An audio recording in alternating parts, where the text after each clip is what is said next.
You're refusing. For legal purposes, the prison uses video cameras to record the SORT team in action. This is Lewisburg's SORT team conducting a forced cell move on an inmate who spit in the face of a guard and verbally threatened him. Go.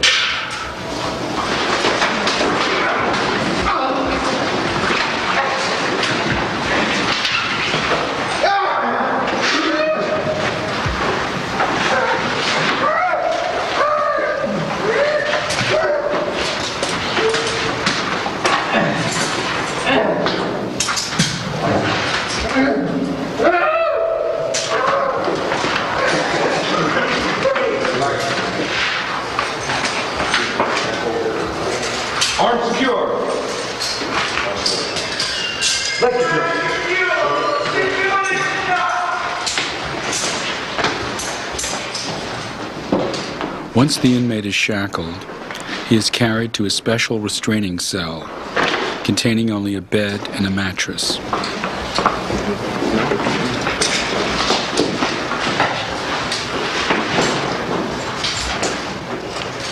The inmate's arms and legs are handcuffed to the bed, and he is stripped of his clothes.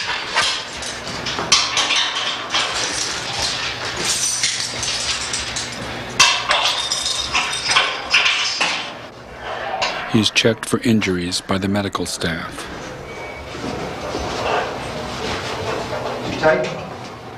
After an appropriate time, anywhere from 2 to 8 hours, he'll be released. Prison. Oh, that place that really, really sucks. Yep, prisons. We've all got them in every country. One of those things that you don't really think about that much unless you're thinking about paying some kind of privilege to the big house. You try not to think of it too much unless you're in that justice system. And when you look at that justice system, and we all do, because we're civilians, most of the time anyway, we're civvies. That justice system, that's our justice system. And those prisons, they're our prisons. And what they say is, well, one of the things they say is that you can judge a people as part of the way in which you look at a peoples, on the way in which those peoples treat their incarcerated, treat those people who, don't fit the rule. They don't play by the game that society does. Prisoners. Now, here's the question of the hour, and it relates to this episode you're about to see. And that is, when it comes to the prisons within the prison system. And what do I mean by the prison within the prison system? Well, to explain that, I would explain it like this. What do you do?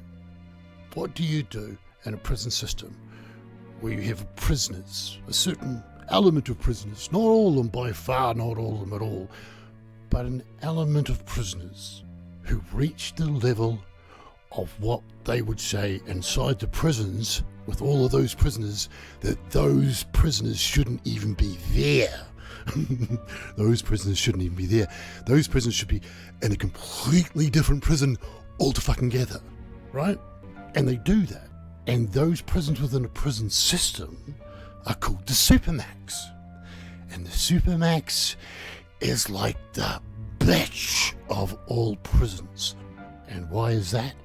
Well, it's because of what they deem as appropriate correctional facilities to eliminate 23 hours of your fucking day by you being in your cell by yourself alone for 23 hours a day, 7 days a week. And it can last for years. And you think, shit. They put people who are really, really bad, who are really, really fucking angry at the system itself and everything else in it, and they reach a level of psychopathy. And that is a psychopathy. They are psychopaths. And it's not just a few of them, it is by far the majority of them that are in these SuperMax prisons. And someday they get to come out. and someday they get to come out. And that thought, that maybe one day they get out, leads me on to introducing to all of those people in America. My Americans, that leads me on to introducing to you a guy called Dennis Webb. And what did Dennis do? Well, Dennis did a lot, actually. Well, Dennis seemed to do a lot, because you're about to hear Dennis explain it. And it doesn't seem that Dennis did an awful lot to actually be there in a prison. Not the Supermax, because he was in prison first before they realised, okay, this guy shouldn't be around prisoners, and they put him in a Supermax. He's not that important. What is that important is what he did while he was in prison to get him sent to the Supermax. And that I'll let Dennis tell you about now. I've been in segregation going on 17 years. But I've been locked up for 27 years. And do you mind telling me about the original charge you caught? Armed robberies, and I shot one person in the armed robbery with malicious wounding. Well, I didn't shoot him. It was, I shot up in the air, told him to get on the ground, and the bullet ricocheted off the steel I-beam in the ceiling, ricocheted off the brick wall, and hit the cashier in the foot. And they gave me 30 years for that. A ricochet bullet that didn't have no intent to hurt nobody. I shot up in the air. They even testified I shot up in the air. But the judge didn't see it that way. He said my intent to hurt was when I pulled that trigger. And what happened that got you into segregation for such a long time? And now, now we get to find out why Dennis is in Supermax for 17 years isolation. I cut the warden across the face and the neck in December 26th of 1996. Yes, that's right. You see, at 32 years old Dennis here was a prisoner, wasn't eligible for parole until 2069 for stealing a massive $47 at gunpoint from a Family Dollar store. And 2 days after Christmas, in the prison yard, Warden Pearson, the warden of the prison, was walking around, and old Dennis here went up to him and then yelled out, "Merry Christmas, motherfucker," then slashed the warden from his lip to his ear. And that is why your neighbour is in Supermax. I did that. That wasn't too good. That was a moment of passion. That's something I've been regretting for the last 17 years almost.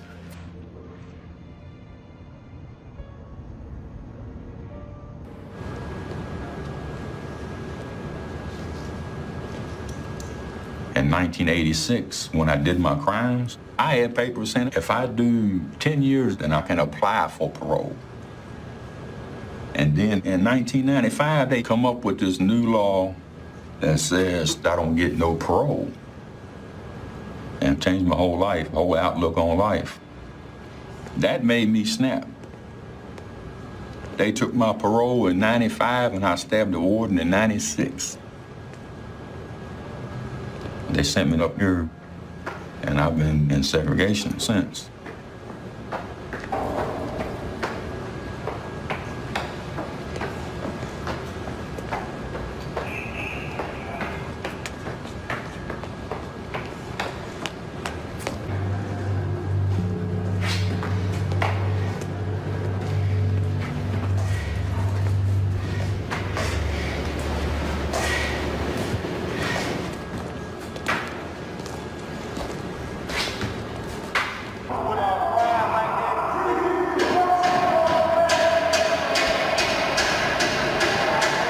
At Red Onion, an offender would start out at level 0.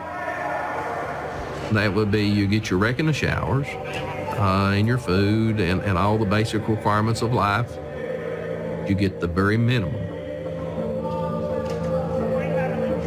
If you behave, and your cell's in compliance, you're cooperative with the staff, you will go to level 1. And at that point, you may pick up an electronic item. You may pick up a few more dollars of commissary. If the offender continues to cooperate, he can go to level 2, where he will pick up more privileges. They may have some more commissary. Of course, they get their TV. When I get up in the morning, I catch the shows on TV. Watch local news. Watch Married with Children, all that old stuff early in the morning.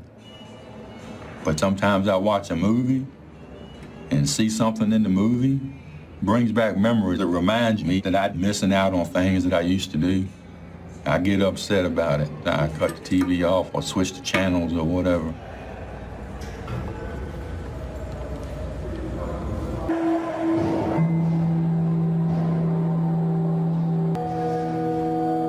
These offenders are extremely dangerous offenders.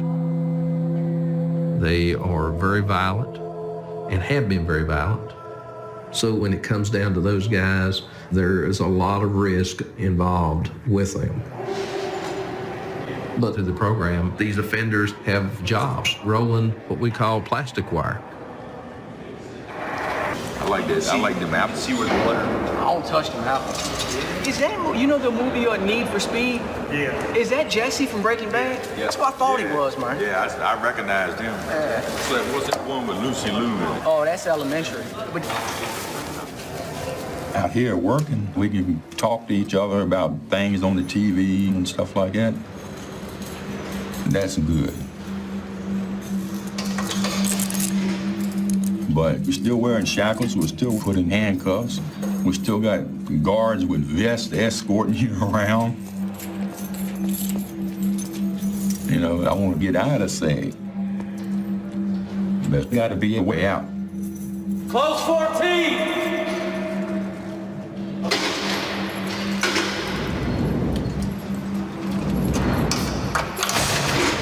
And the monotony on the same thing over and over and over and over and over again messes with your mind. Like when I first come to segregation, I didn't really have no problems. I was just angry. But after I stayed in SEG so long, being isolated, it turned me worse.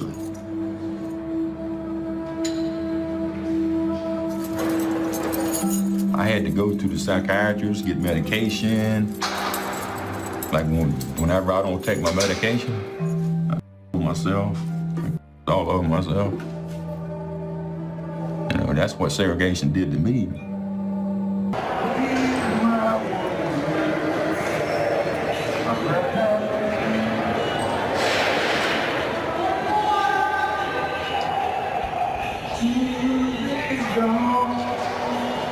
You know, I ain't had a visit in over 5 years. My family's in Richmond, and it's like 500 miles round trip to drive, and we only get 1 hour a visit, and you can't touch each other.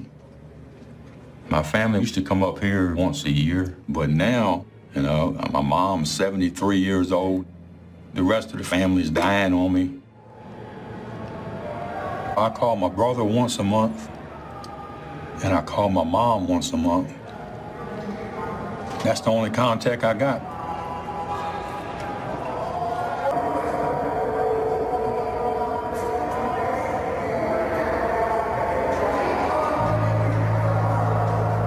And I used to act out. I used to throw feces on the guards, feces on the inmates, get the extraction team, the officers to come in my cell and fight them and get gassed up and get beat up and strapped down and 5-point restraints and all that.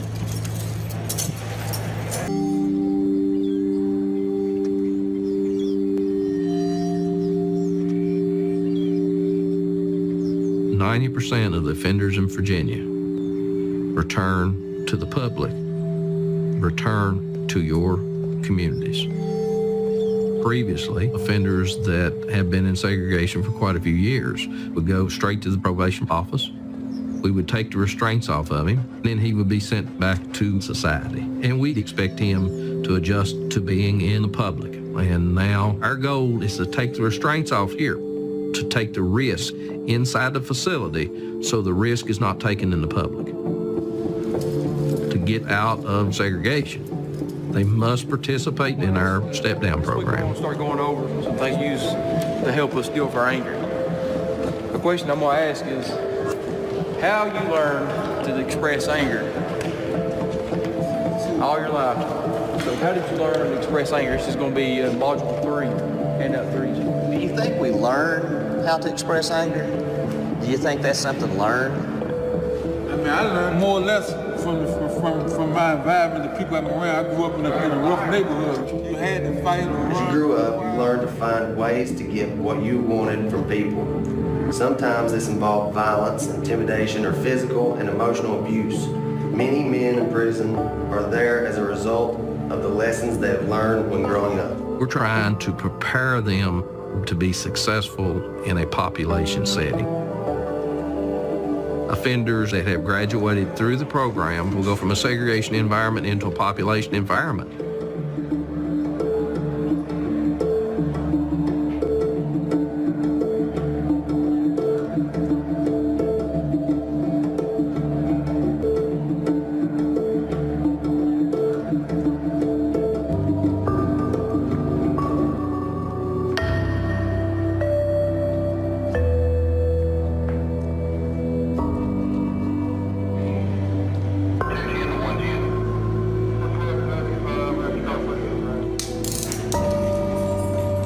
The handcuffs and shackles, been wearing them for 17 and a half years. That's a long time. I've done more time in segregation than some guys got for murder. I ain't killed nobody. I've been doing what they told me to do. I've been acting right. I ain't been getting in no trouble. And as long as I do that, I don't see no reason why they can't let me out of segregation. Because I'm gonna die in prison. But what I did doesn't merit no death sentence. The judge didn't give me a death sentence. Why you gonna give me a death sentence?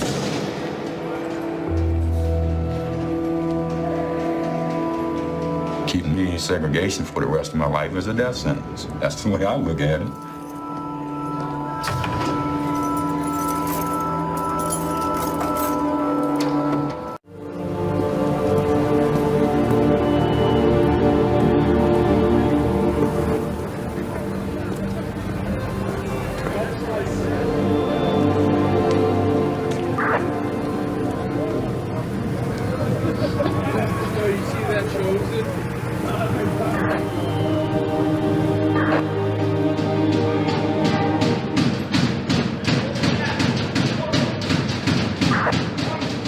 My belief is the use of segregation has its place when you have real dangerous prisoners, but from my perspective, it is overused throughout the United States. For the normal person who doesn't work in a facility like this, they're going to be thinking, if you punish him, you're going to make him better. And the reality is the exact opposite happens. Putting them in confinement and forgetting about them is essentially going to make him worse. There's no question in my mind. If I have somebody that comes in with a 5-year commitment, you can have them do their whole time in segregation, but I don't want them living next to me when you release them. I think we need to make every attempt at moving them out of those cells and moving them into the general population. Solitary confinement is toxic to mental function. There's a particular illness that results from being in solitary confinement. It's a delirium. It's a neuropsychiatric, almost a medical, a neurologic disease.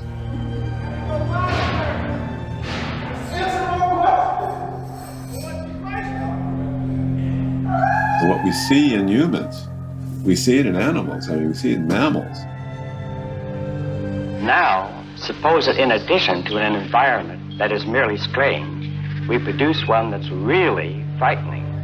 Dr. Harry Harlow in the 1950s did some experimentation with monkeys studying the effect of social isolation. And one of his experiments involved taking monkeys who had been raised with other monkeys, so they were socialized and okay, and then putting them in what was amounted to a solitary confinement chamber.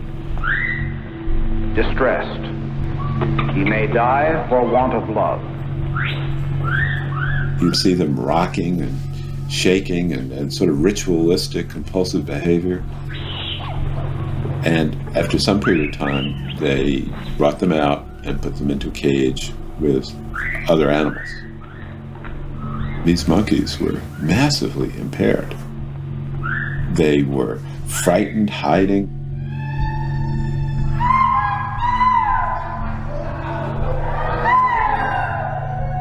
And then they would have sudden aggression, attacking each other.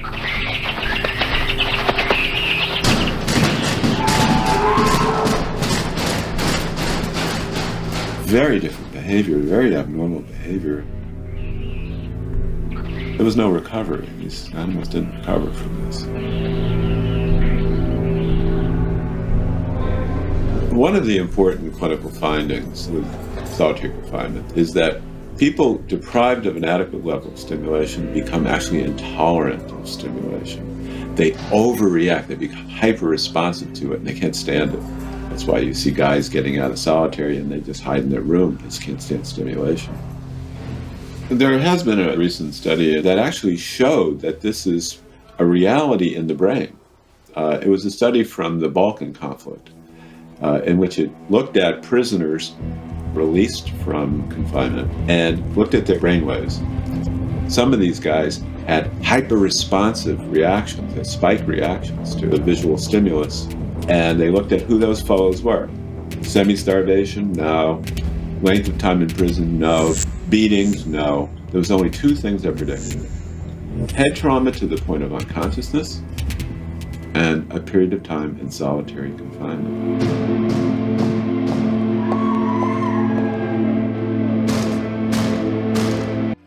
Like I said at the start, prisons, they suck.